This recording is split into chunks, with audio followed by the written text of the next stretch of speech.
హైదరాబాద్లో 2 రోజులుగా జరుగుతున్న ఆర్ఎస్ఎస్ జాతీయ కార్యవర్గ సమావేశాలు నేటితో ముగుస్తాయి. చివరి రోజు భవిష్యత్ కార్యాచరణపై సమగ్ర చర్చతో పాటు పలు కీలక తీర్మానాలు చేయనున్నారు. దీన్ దయాళ్ ఉపాధ్యాయ చెప్పిన ఏకాత్మ మానవతా దర్శన సిద్ధాంతం ఆధారంగా అభివృద్ధి జరగాలని ఆర్ఎస్ఎస్ అభిప్రాయపడింది. ఘట్కేసర్లో జరుగుతున్న ఆర్ఎస్ఎస్ సమావేశాల్లో పాశ్చాత్య ధోరణుల్లో అభివృద్ధిపై ఆందోళన వ్యక్తమైంది. ఆర్థిక అసమానతలు, ప్రకృతి వైపరీత్యాలకు పాశ్చాత్య ధోరణులే కారణమని ఆర్ఎస్ఎస్ ప్రముఖులు అభిప్రాయపడ్డారు.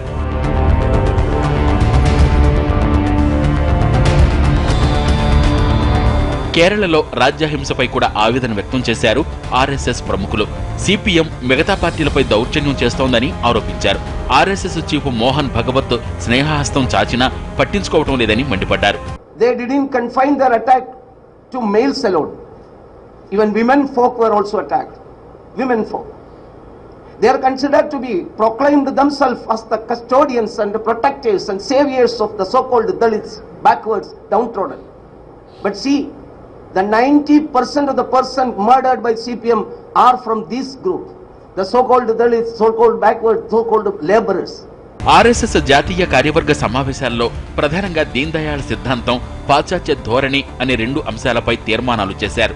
అటు సామాజిక, జాతీయ అంశాలపై కూడా విస్తృతంగా చర్చ జరిగింది. 2వ రోజు సమావేశాలకు బీజేపీ జాతీయ అధ్యక్షుడు అమిత్ షా హాజరయ్యారు. ఇక ఇవాళ్టితో సమావేశాలు ముగుస్తుండటంతో భవిష్యత్ కార్యాచరణపై శ్రేణులకు ఆర్ఎస్ఎస్ అగ్రనేత భయ్యాజీ జోషి దిశానిర్దేశం చేయనున్నారు.